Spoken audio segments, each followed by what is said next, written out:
The final item of business is a members' business debate on motion 19581 in the name of Ross Greer on Save Loch Lomond. This debate will be concluded without any questions being put. Can I ask those members who wish to speak in the debate to press the request to speak buttons now? And I call on Ross Greer to open the debate. Mr Greer, please.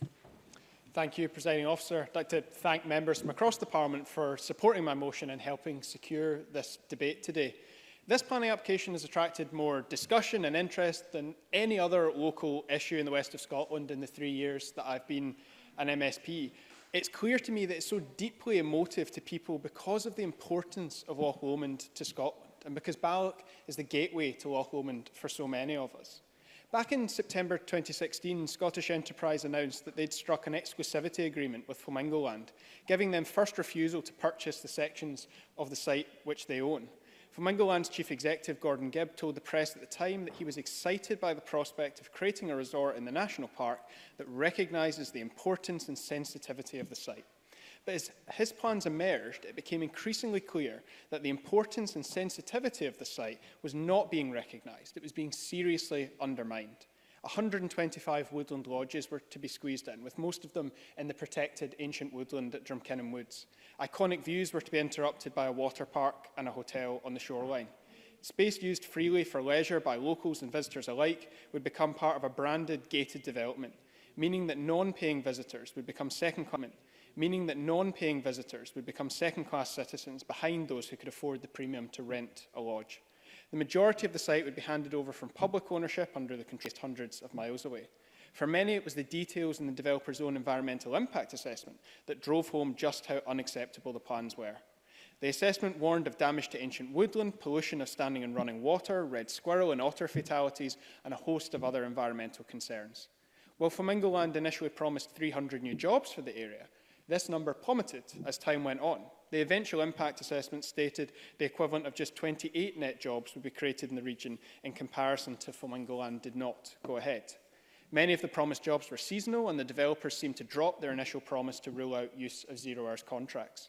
Add to that the list of concerns over a range of issues, such as the preservation of the listed Woodbank House and uncertainty over the riverside leased by boat clubs on the west bank of the Leven, and it becomes clear why this drew massive and unprecedented opposition.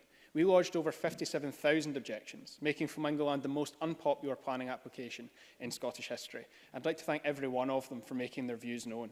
I'd also like to thank organisations including the Woodland Trust and Rambour Scotland for their opposition to the plans, and Western Bartonshire Council, who unanimously backed a motion from Council Leader Jonathan McCall calling on the National Park to refuse.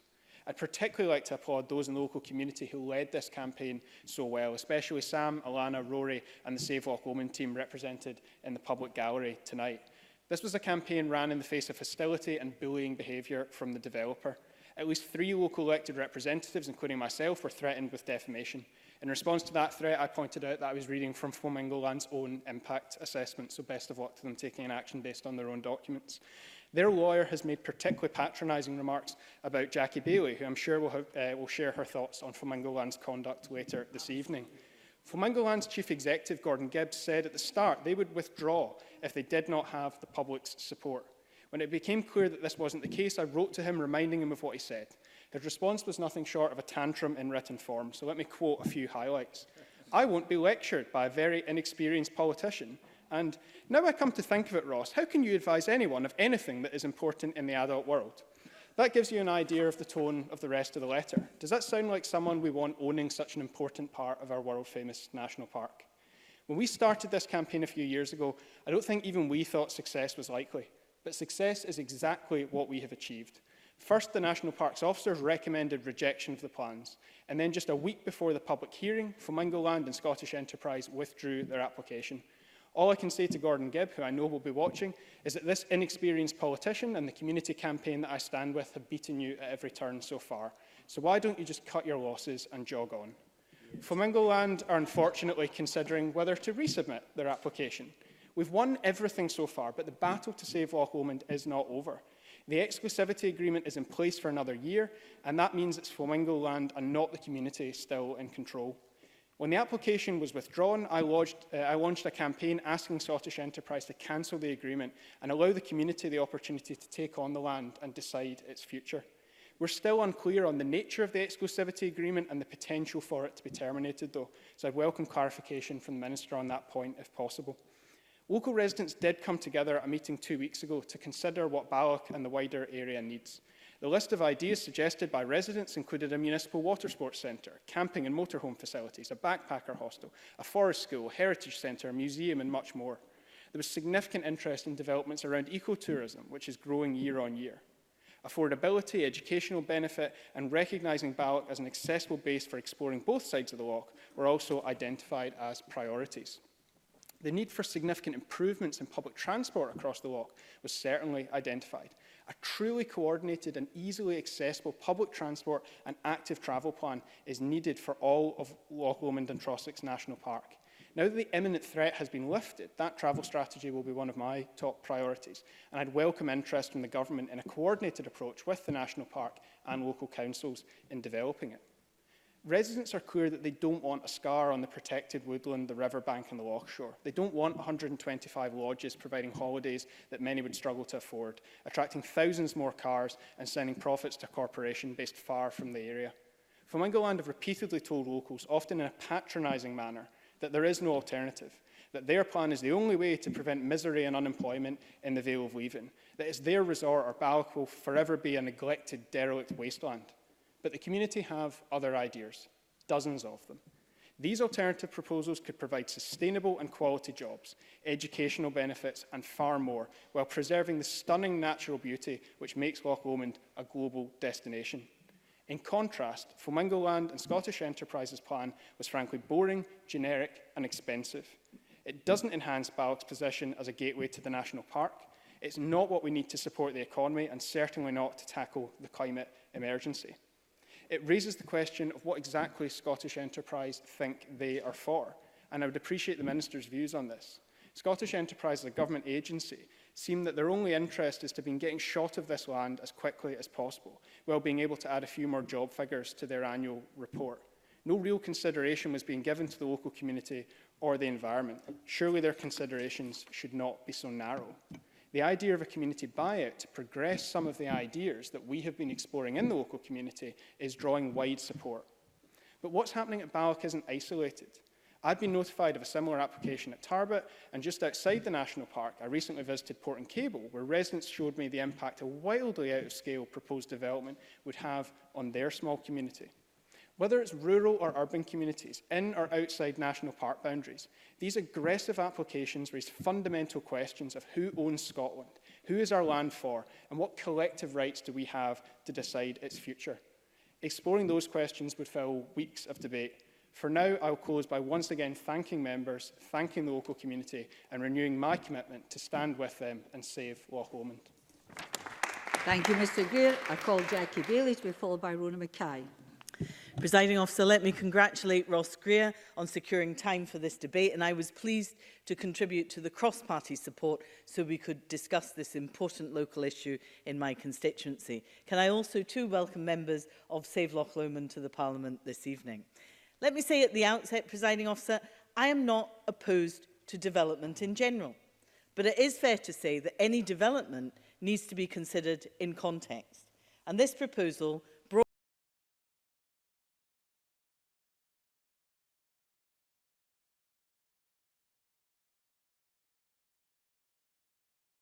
As an aside, Presiding Officer, if you need to change your name 3 times in the course of one application, then your PR isn't going terribly well. Ross Greer is right to mention maturity. I hesitate to do so. But Flamingo Land's letters are not designed to win friends and influence people. They indeed are the ones that lack maturity in this debate. And I have to say, Presiding Officer, I have been insulted by far better people than them. Firstly, there is, of course, the question of who owns the land. In this case, it is Scottish Enterprise, and by extension, it is Scottish ministers. It is the Scottish Government. Now, I very much welcome Marie Goujon responding in the Chamber tonight, but this actually is of direct interest to Derek Mackay, so I hope she will forgive me if I ask her to convey these messages in the strongest possible terms to him. Because the land was purchased some 20 years ago, at a cost of over £2 million. Now, you might have expected it to appreciate in value, but it's now valued at £200,000. The truth is, whatever sum of money eventually changes hands if it does, I'm clear that Scottish Enterprise has already spent at least £200,000 in commissioning reports and plans to assist Flamingo Land because, of course, they are partners with them in this venture. And I am in no doubt, Presiding Officer, that Flamingo Land will benefit from grants and loans from Scottish Enterprise as well. This is all public money.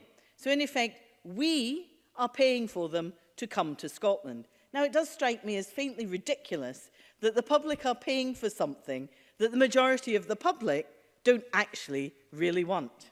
Now, let me set aside planning, environmental and infrastructure considerations for a moment. I have in my submission talked about the impact on ancient woodland, the lack of capacity on the A82 and other things besides. Rather, I want to focus exclusively on economic benefit and the role of Scottish Enterprise in all of this. It is the job of Scottish Enterprise to seek out economic opportunities. I expect them, though, to be good quality opportunities rather than just any old thing will do. The site to be developed, in my view, is of strategic importance to the national park and to tourism, so careful thought needs to be given to any development. So how many jobs will be generated? In this case, the numbers went from 300 to 200, with half being seasonal and most likely to be lower paid. Will the employer guarantee to pay the Scottish living wage? Well, it took a little time before Flamingo Land understood that we didn't mean David Cameron's so-called living wage, which is just the national minimum wage renamed. They took a while to understand what we meant by that. But what about the economic impact of all these additional visitors?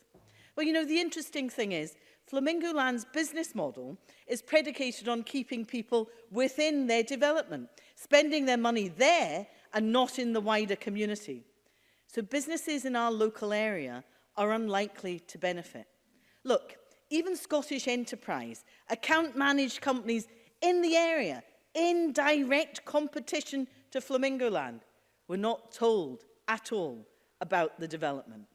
Now, is that any way for our National Enterprise Agency to behave? So is there sufficient economic bang for our buck? Well, I think the answer is no. Now, Scottish Enterprise has extended their exclusivity agreement with Flamingo Land. There are conditions attached to it, but frankly, it's a state secret, so we don't know what the conditions are because they won't tell us. We don't know if they've been breached because they won't tell us, and this simply is not transparent, and I hope the Minister tonight will give a commitment to publish those conditions in the exclusivity agreement. Because, you know, Presiding Officer, there is a different way of doing this. Scottish Enterprise could engage in a community buyout. It's Scottish Government policy, after all, to encourage community buyouts. I think that is a better way of securing long-term sustainability and a better tourism offer for the National Park and for Balloch. So I would urge the Scottish Government to get a grip of this project, to end the absurdity of public money being used to pay Flamingo Land to come and take the land from us, which no one appears to want. After all, the community is prepared to do it for free, and that surely no one appears to want. After all, the community is prepared to do it for free, and that surely is a better return for our money. Thank you. Officer, I thank Ross Greer for raising this very important issue in the Chamber, as it's one that hits particularly close to home for me, quite literally. Being just a 30-minute drive from my constituency of Strathkelvin and Bearsden, Loch Lomond and the Trossachs National Park has been a jewel in Scotland's beautiful countryside for generations of families, including my own. Whether it be a family day out, walks with the dogs along the shoreline, or indeed a trip simply to embrace and observe the beautiful surroundings and nature that many of us are so lucky to have on our doorstep, it's safe to say that Loch Lomond is revered and treasured and, crucially, must be protected. That's why I was shocked to see these proposals to essentially commercialise and privatise a large chunk of one of our nation's greatest landmarks. So I'd like to commend Ross Greer for his work to oppose this, for getting an incredible number of signatories to his petition, 57,000 within 2 months, and thank the National Park Planning Officers and Western Bartonshire Council, among others, for their recommendation to refuse permission. Now, I understand that it's often the case that large-scale developments are met with initial backlash. However, the objections of 57,000 people can't be ignored and serve as a testament to the fact that there's no appetite for these proposals. I believe this sentiment is shared by the majority of people who have been able to experience the wonder of Loch Lomond. Presiding officer, like Jackie Baillie, I'm not someone who believes that Scotland should be preserved in aspic and no development should ever take place. I want people to come to Scotland and enjoy our wonderful lochs and tourist attractions with tasteful facilities that we've all come to expect. But there's no world where hotels, restaurants and craft breweries serve as an adequate substitute for Scottish nature, wildlife and history. Furthermore, it's my understanding, and Ross Greer has confirmed this, that Flamingo Land's own environmental impact assessment states that there will be damage to ancient woodland, pollution of standing and running water, red squirrel and otter fatalities and more. Is all that worth sacrificing for more tourist pounds? Surely the natural attraction of the area is worth far more than a roller coaster or two. Presiding officer, it's imperative that this treasured public space remains just that. Public space that's to be used and enjoyed for families for generations to come, as it's been enjoyed by the many generations before it. Loch Lomond is one of Scotland's greatest landmarks, and maintaining its integrity must be of paramount importance, and a community buyout which would allow that seems eminently sensible to me. Furthermore, our environmental heritage should not be sullied by big business intent on making a profit, and I echo the points made by Ross Greer and Jackie Baillie regarding Scottish enterprise and ownership. Rejecting these proposals and further proposals sends a clear message to developers. Leave our bonny banks alone and let nature be the attraction. Thank you very much. I call Maurice Corrie to be followed by Mark Ruskell. Mr Ruskell is the last speaker in the open debate. Mr Corrie, please. Thank you, Deputy Presiding Officer. I would like to pass my thanks too to Ross Greer tonight for putting forward this very timely members to business debate. It is indeed a privilege to represent the expansive West of Scotland region as I do, where much of its natural beauty can be found in the Loch Lomond and Trossachs National Park, boasting the attractions of wildlife and scenic views. And I personally, who was born and brought up in Helensburgh in the Loch Lomond area, have enjoyed it many times, whether it be climbing Ben Lomond, whether it be swimming in the loch, along with the swimming adders. As you probably know, it's the only place in the world where we have swimming adders down by Arden, and also skating on as well, Ban Mahar, on a couple of years that they had very, very heavy frost. So I do know it very well. And also beside it, we have the most wonderful Balloch Park, which I don't know many of you know, but do take a walk through it. It is fantastic. And I think we should be looking at things there as well. But any proposal, as I say, based within such an area should understandably be examined carefully and consider the views of the surrounding community. And I've said this before in this House. Without a foundation of support, it cannot progress. And that is what we have seen in the case of Lomond Bank's proposal. And clearly, its proposals were met with strong concern, both from within the local area and wider Scotland.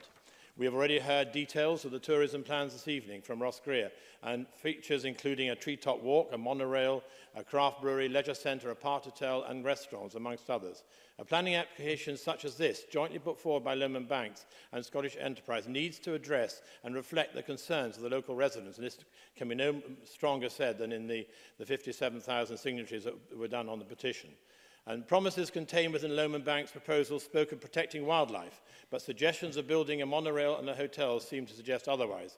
It was also indicated that such a development would create employment opportunities for locals, and of course job openings are a positive factor, but not enough just to justify such a controversial development. And assurances of a long-lasting reliability of work for local residents is really needed, not just part-time or seasonal.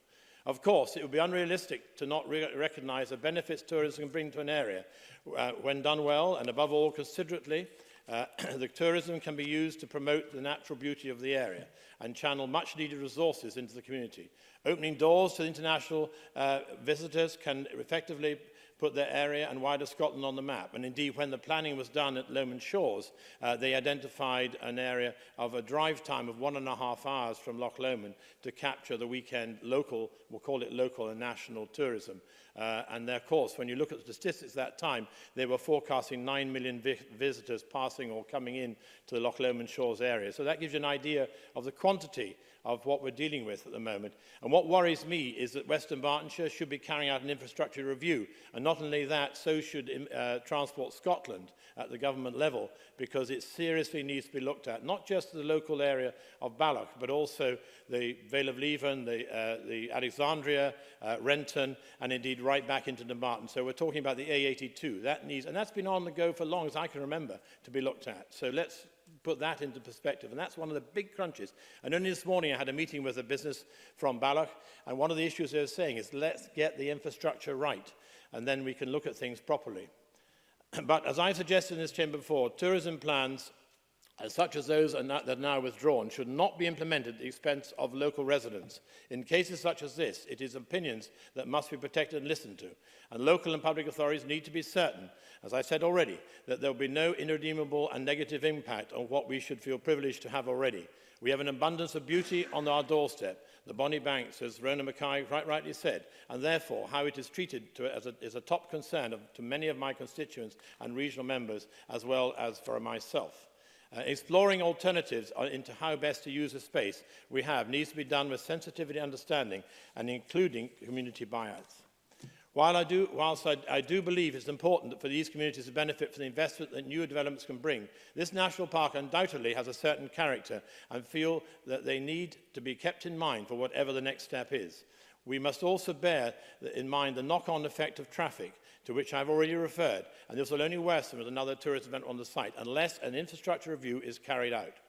And perhaps for now, maintaining better what we have already here is a solution, and we need to focus on that. And to close, Deputy Presiding Officer, any future development must be done openly and reflect the local residents' input. And I know the Minister has already commented on that before, and we need to accept that. And I put a question to her in this chamber. And whatever option is followed, its viability, expense and impact on both the surrounding environment and local residents must be taken into very serious consideration. Thank you. Thank you. I call Mark Ruskell. Thank you, Deputy Presiding Officer, and can I thank Ross Greer for securing this debate, and also thank the work of the Save Loch Lomond campaign in securing a record-breaking level of objections to the Flamingo land development. The number of people who've objected is nearly a capacity crowd at Murrayfield, a national roar of disapproval, and it has sent a clear message on behalf of all communities in the national park that the integrity of our local environment has to be at the heart of all development.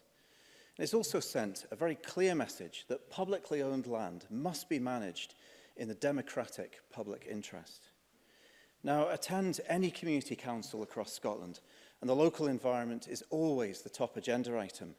Sometimes the arguments around development are genuinely balanced. For example, at Balmahar, between the need for affordable housing and woodland protection. But more often than not, there's a development which attempts to bulldoze the agreed local development plan, bypass planning policies and dazzle decision makers with a glittering economic prize, which then only unravels under closer examination. The long game tactics of developers are well understood. Grind the community down, lobby politicians ahead of submission, and then if the application takes a battering with objections, withdraw and resubmit again and again and again until the right batch of decision makers come into office. But I believe in this case, the Flamingo Land people have pecked off far more than they can chew. In this case, it's also lamentable that Scottish Enterprise appear to be acting in the interests of one enterprise, rather than the wider interests of the community and Scotland as a whole. Parts of this site clearly have the potential for development, but this has to be steered by the community. And the balance will be a fine one to maintain the iconic sense of place of the Loch, while growing genuinely accessible and sustainable tourism. Now, I heard that at the recent public meeting on alternative plans, there was a lot of support for Balloch to be a hub for ecotourism, with an easy-to-use network of buses and boats to get people around. Now, from my perspective, certainly a shuttle bus service out to Rowadennan with space for bikes, a little bit like the old Trossachs-Trundler service, would make that road safer, it would cut congestion, it would also improve the environment of the West Highland Way. We need to improve the visitor experience while showcasing a pristine environment through sensitive yet accessible gateways to the park. And that's why the key objective of decreasing car usage while increasing public transport and active travel is a key objective in the National Park Plan. And it must also be an objective for the other park gateways, especially Callander, which still desperately needs to be linked up to the National Cycle Network through Doon to the east. Now, there are so many great ways that ecotourism can integrate well with the lands, but they're not through gated villages.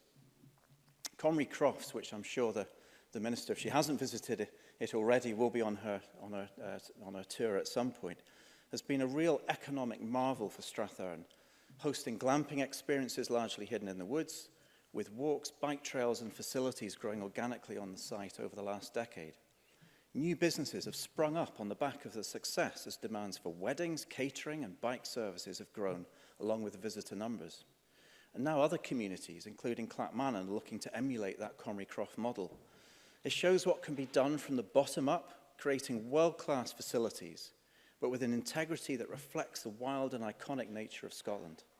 For me and many thousands of people who treasure Scotland's wild environment, that is what we search for when we visit Loch Lomond. Thank you. And I call on Mary Goujon to close the Government Minister, please.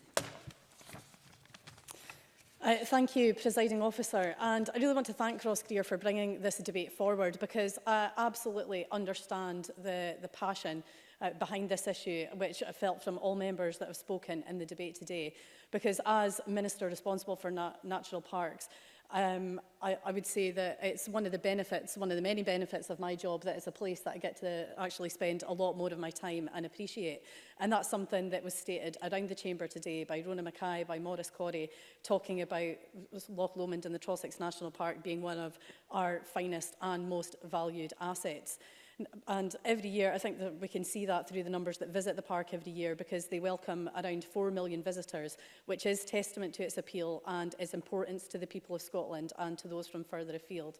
And I would hope that members will appreciate it's not appropriate for me and not possible for me to comment on the individual application. I recognise that there has been significant local and national interest in this development. And there were a number of issues raised across the chamber today, and I realise that some of those may fall within the remit of some of my colleagues, but what I will commit to do is raise those issues with my colleagues and ensure that you get the responses to those that you need. And I'm also happy to meet with anybody in the chamber today who wants to discuss any of these issues forward, if you feel like you do have more questions after I've spoken today. Because what I would really like to reflect on first and foremost is the contribution Loch Lomond and the Trossachs. Because what I would really like to reflect on first and foremost is the contribution Loch Lomond and the Trossachs National Park and its local communities make to the area. Conserving the natural and cultural heritage of the area, promoting the sustainable use of the natural resources of the area, promoting understanding and recreation, and promoting sustainable and economic development of the area.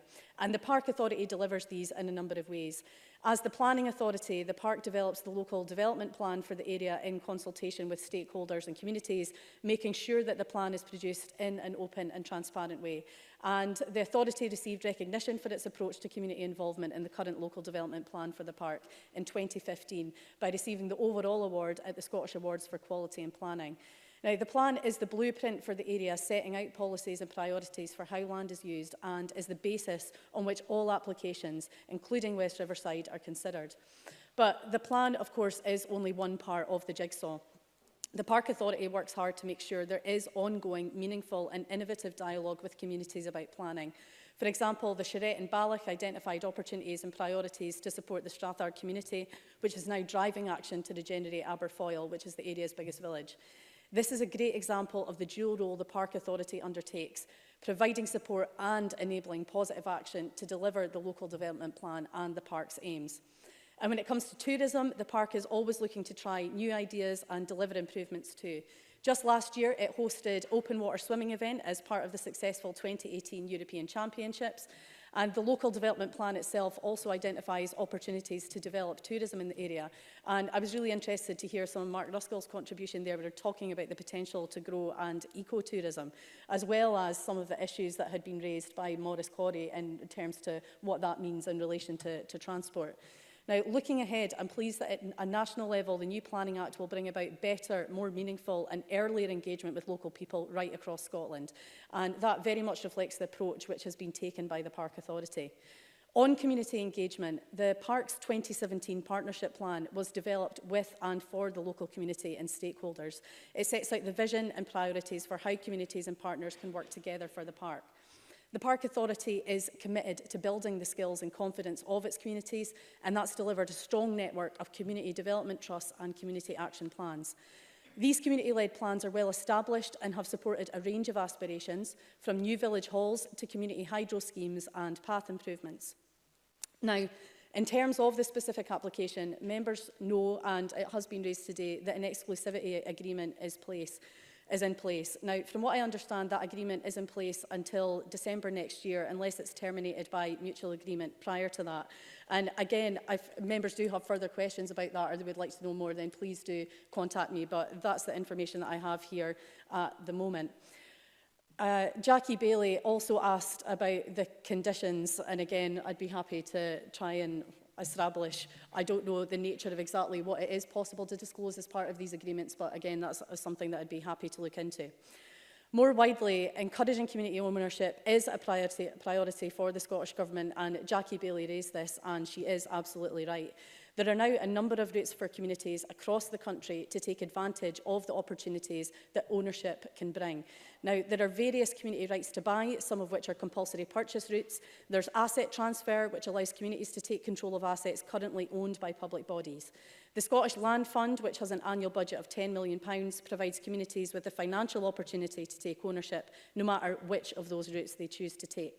Now, together with measures like the guidance on engaging communities in decisions relating to land and the Land Rights and Responsibilities Statement, communities now have more opportunity to take control of their futures than ever before. And just to close, Loch Lomond and the Trossachs is a great example of how a national park can work with its communities to deliver their aspirations. From its role as planning authority to delivering projects on the ground, the Park Authority works tirelessly for natural heritage, for cultural heritage, inclusive economic growth and the communities of the area. And I encourage the Park Authority to continue putting its energy into this to deliver a first-class place for all of its communities. Thank you. Thank you. That concludes the debate, and I close this meeting of Parliament.